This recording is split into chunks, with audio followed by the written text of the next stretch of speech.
Hi all. So let's today look at how to apply Sumif, Countif, Sumifs, Countifs functions in Excel.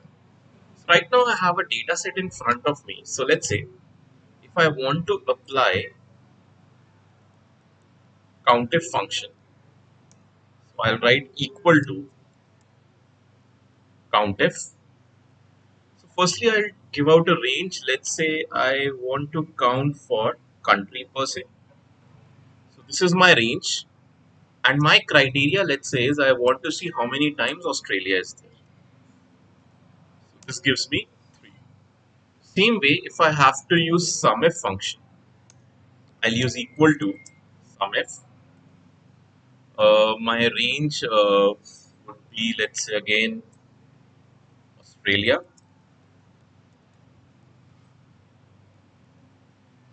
And suppose I want to do a summation of units sold. So what this will give me that for data set country where it's Australia, what is the number of units sold? Right? So this is how I can apply SUMIF and COUNTIF function in Excel for specific conditions if I want to do summation and counting.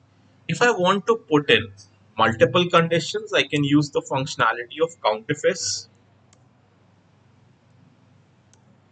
equal to COUNTIFs. So first criteria what I'll give is for country. Say again I give Australia, and second criteria let me give for order priority. Let's say I give capital H. So what I should get is, because Australia and capital H combined is coming twice. Same way, I can use SUMIFs equal to SUMIFs. So I can do summation based on multiple criteria. So my summation range, let's say, is units sold, and my first criteria is for country.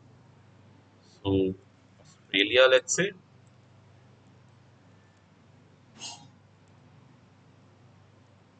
My second criteria is for order priority.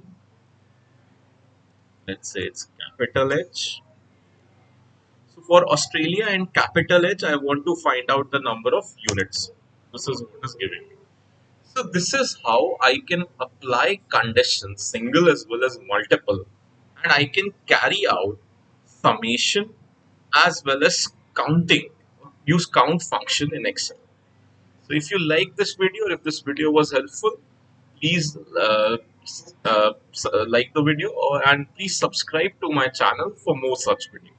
Thank you guys for your time.